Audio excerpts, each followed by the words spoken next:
Hey there, this is Alan here, and we are looking at basic trigonometric identities, reciprocal, quotient, Pythagorean cofunctions, and even odd with this lesson. So I just wanted to go over this quickly and send you a video to kind of recap on the lesson and finish it out. So if you look at this, we have trigonometric identities, and it's an equation involving trigonometric functions that's true for all values. So it's a relationship that's held between two expressions, okay, in which the equation is defined. The identities help evaluate functions, simplify expressions, verify identities, and solve equations. Like when we're dealing with algebra, we manipulate through using addition, subtraction, multiplication, division. Now we have this extra added benefit that we can, with trigonometric equations, we can substitute one trig function for another or another expression for the original expression. So it's kind of cool. So we already know the quotient identities that, the tangent is sine over cosine, the cotangent is cosine over sine. And then we have the reciprocal identities where you have that sine is equal to 1 over cosecant, cosine is equal to 1 over secant. So when you see those, a lot of times I don't write them like, if I have sine theta, I don't write 1 over. What I do is I say, hey, they're reciprocals of one another. So that's what we're looking at here with this first example. So the reciprocals of one another. So if I say that the sine is equal to 3/4, then the secant would be 4/3 and so on. Okay. And that happened when we graphed the secant function, the parent function. When the sine was equal to 1/2, then the cosecant was 2 over 1.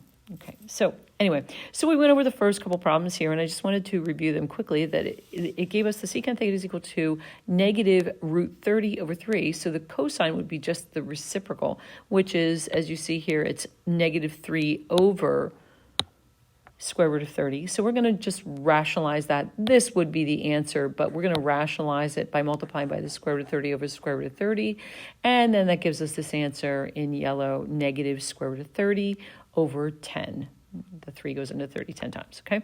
So now we're always looking for relationships. So this is a perfect next problem to do, where the previous one was reciprocal identities. Now we're going to look at the quotient identities because they tell us the tangent and is given as root 2 over 4, and the cosine is negative root 2 over times the square root of 2 over 3. And it says find the sine. Well, I don't know what the sine is, but I do know that this relationship exists. The tan x is equal to sine x over cosine x. So what we do is we begin to substitute square root of 2 over 4, and then for tangent, and then the cosine, then we're going to take this and substitute it down here for the cosine. And you see then the only thing that's left is this sine function, and that's where the x resides. And we're not solving for x, but that's the variable expression that we need to solve for. So by doing that, what we did in class is we simply took the equation and multiplied both sides by the denominator to clear that. So when we multiply both sides of the equation by negative 2 root 2 over 3, you can see that we get sine x isolated because these two, I think I have them canceled in green here, right? And then we get sine x by itself, and sine x is then equal to negative 2 root 2, all that expression here. But then we simplify by multiplying square root of 2 times square root of 2 here, and we get negative 2 times 2 over 3 times 4, and that's negative 4/12. So the sine x then would equal negative 1 over 3, or negative 1/3. Okay, so that's for that one. Quotient identities is what we did. And we're using the quotient and reciprocal identities here in these problems. So now in the next one, if cosecant beta, I didn't know if I told you that, the letter is beta, it's a Greek letter. Cosecant beta is equal to 7/3, and cotangent beta is equal to negative 2 square root of 10 over 3. We just want to find secant beta. So now one of the things that helps a lot is when you start to identify what the expressions cosecant and cotangent look like when we write them as sine functions. Or, for instance, I have a reciprocal function here where I took the cosecant beta, since it was 7/3, I wrote it as 3/7. Then I took cotangent beta and I wrote it, okay, that's cosine beta over sine beta. All right, now I already know what sine beta is, right? So notice that in yellow, I just took it a step and said, all right, I filled in then with the cotangent beta is negative 2 root 10 over 3.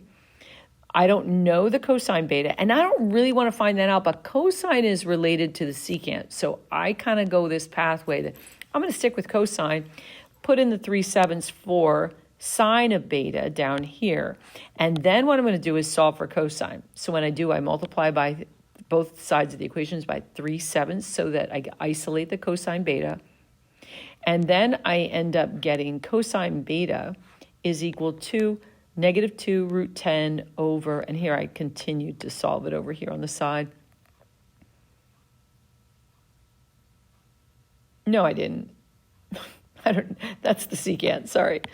So I have cosine beta is negative 2 root 10 over 7, simplifying from above here.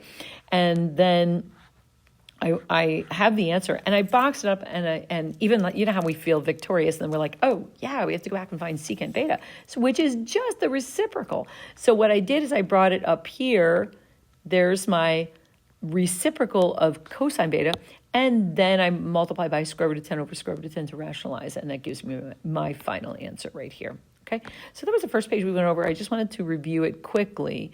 This is a section where we're going to be thinking about, what do I know about my expressions? How else can I rewrite that? Because you got to figure that a lot of trig functions are carrying a secret identity. So I want to talk about the Pythagorean identities briefly in like how we get them. And if you remember, I told you the unit circle, and we studied this where x is cosine, y is sine. Well, we have a right triangle here, see? And you know something about the right triangle because this guy, Pythagoras, he discovered this, the Pythagorean theorem. So we could take this, and you know that you have x squared plus y squared is equal to r squared, right? So we could take this equation, and we could say, all right, well then cosine theta squared plus sine theta squared is equal to r squared, right? Now, on the unit circle, r is equal to 1. So we could just put 1 squared on the right-hand side, or just 1. So you can see that we get that equation. And then the way we write sometimes I write it like this on purpose to deal with certain things, especially in calculus. But here, when we write the cosine squared function, we put the square on the cosine function and not on the angle. We don't want any ambiguity, thinking, wait, are we squaring theta or are we squaring the cosine function? In this case, we're squaring the cosine function. That gives us our first Pythagorean identity. And when you come into class, I'm going to have you derive the other two, but for right now, we're just going to use them. So find cosine theta and tan theta if sine theta is equal to negative 1/3 and cosine theta is less than 0. So, cosine theta is less than 0. Okay, so I might want to first think, well, where are these angles? You can think about it. Well, then cosine theta is less than 0. That's got to be if sine is negative and cotangent of theta is negative, then we're talking about quadrant 4. Okay, right away. Okay, that's where quadrant 4 theta is where the angle is going to terminate. All right, so we're going to start off with this one. We're going to say, all right, well, what do I know? I know sine theta is, so I'm going to use this first identity here. I want to find out, I know sine theta is negative 1/3. I want cosine theta. So I'm going to start up, my first thing is I'm going to use the formula above. So I'm going to say, I'm going to rewrite this here. I'm going to say cosine squared theta plus sine squared theta. So I'm going to write negative 1/3 squared is equal to 1. That has to be true. So I'm going to use the first Pythagorean identity, and then I'm going to isolate. So I get cosine squared theta plus 1/9 is equal to 1. And I then subtract 1/9. So I get cosine squared theta is equal to, so you just have 1 minus 1/9 there is equal to 8/9, right? So with 8/9 on the right-hand side. And then I'm going to take the square root. Square root of both sides. And I get cosine theta. And we have to decide cosine theta then is equal to plus or minus the square root of 8 over 3. The square root of 9 is 3, right? You guys know that. I'm going to write it like this.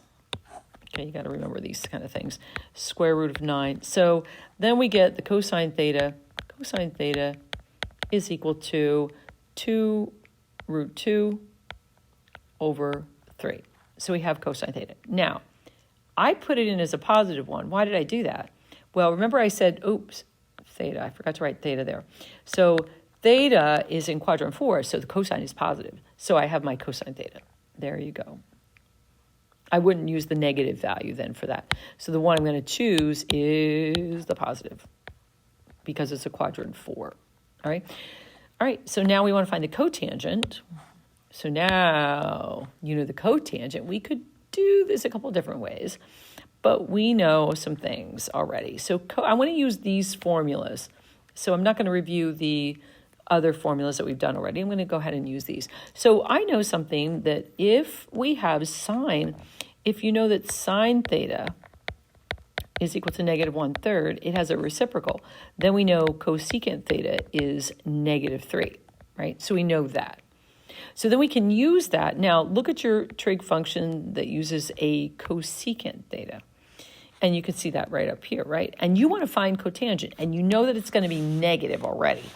So what we're going to do is we're going to start the second go around here, but we want to find cotangent and we have cosecant. So we're going to use the third equation up here. So then I'm going to use it like this. Cotangent squared just the way it is, theta, plus 1 is equal to cosecant squared theta. So this is what I do. I put the negative 3 in and go like that. Okay, and you're going to square that. So we have cotangent squared theta. We're going to go ahead and subtract 1. It'll be easy enough with this. Is equal to 9 minus 1, which is 8, right? And so then we have, and remember, we're finding cotangent, right? So we get the cotangent. Hold the phone, Dolly. Okay, so 9 and 8, and then we get cotangent. Theta is equal to the square root of 8. We're going to take the square root of both sides, right? So that gives us cotangent is then equal to the square root of 8. Now we know it's plus or minus, right? And the square root of 8 is then going to be 2 root 2, right? But we have to decide which is our answer. So then we've got to decide it's got to be negative, right? So it's got to be negative. So cotangent of theta is equal to negative 2 root 2, given all of the other information. So what's going to help with these problems is you're going to have to stay somewhat organized. Okay, now I've got a little more to finish. I'm going to finish one more, and then I'll start the video too. But we're in, oh, by the way, if you have this, and you say, well, gee, can I find the tangent of theta pretty easily? You have the cosine, you have the cotangent, so you have some choices. You could just do the reciprocal. You could say that the tan is equal to 1 over negative 2 root 2, and then you'd work it out and simplify or something. But you see, it's pretty powerful what you have because you have the sine, you have the cosecant, you have the cosine. So there's a lot that you can do in terms of using things like if I want to find the tangent, I could take the sine over the cosine. All right, so I want to find the tangent and sine x if secant x is equal to 6 over 5. So you can look up here, and this is, since I'm finding the tan x, I'm going to use rule number 2 here. So I'm going to take that just in the order it has it. I'm going to find tangent of x. I'm going to say tangent squared x plus 1 is equal to the secant. So is equal to the quantity secant x squared, right? So then that's 6 over 5. So you have to remember to square it. Now remember, I didn't square this here, this negative 3. I left it, but it's 9 minus. I would subtract 1 and get 8. So here we go. We want to isolate the tangent. So we have tangent squared x is then equal to, and this is going to be 6/5. I'm going to subtract 1 from this, but watch what I do. Tangent squared x is equal to 36 over 25. And then I'm going to subtract 1 from that. So I'm going to subtract 25 over 25. So that's going to give me tangent squared x is equal to 36 minus 25 is 11. So we have 11 over 25. And 25 is a perfect square. We're going to then take the square root, and we know a little bit now. Sine is positive, secant is positive, and sine is positive. So where in the world is this going to happen? It's going to happen in quadrant 1. So in that case, it happens in quadrant 1 because remember, if secant is positive, cosine is positive, and you already know sine is positive, right? So where is cosine and sine positive at the same time? That's quadrant 1. Okay, so we are down to the bottom here where we have tan x then. So now tangent is the x is in the first quadrant, so that means that I'm going to have tan x is equal to not negative, but positive. And I'm going to do this. I'm going to take the square root of the top and square root of the bottom. That's going to be a 5 in the bottom. Tan x then is equal to square root of 11 over 5. Positive square root of 11 over 5. Again, because your angle is in quadrant 1. And then I want to find sine x also. So now I have the tangent. So remember, you have your first equation up there. So I'm gonna put the cosine first. So I'm using equation 1 with this. So I've got cosine. Do we know what cosine is? We know that cosine is 5 over 6, the reciprocal, right? So I'm going to put the cosine squared, which is 5 over 6, plus sine squared theta is equal to 1. So that's that little formula, the little story that I told you in class. So this is 25 over 36 when we square it, plus sine squared theta is equal to 1. So I can easily, why am I using theta? I'm supposed to be using x, so use x there. Okay, so sine squared x is equal to 1 minus 25 over 36. And so what I'm going to do is I'm going to change my 1. It's got a secret identity too. It's 36 over 36.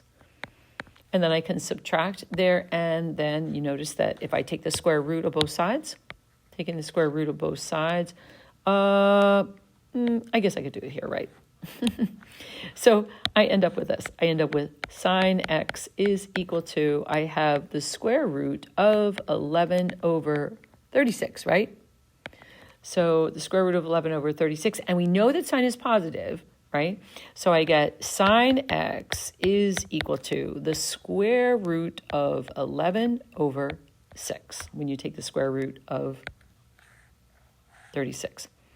Okay, I'm going to pause right now, and this is, again, lesson video 6.1 on the identities, and these are basic trigonometric identities, reciprocal quotient, Pythagorean, cofunction, even and odd.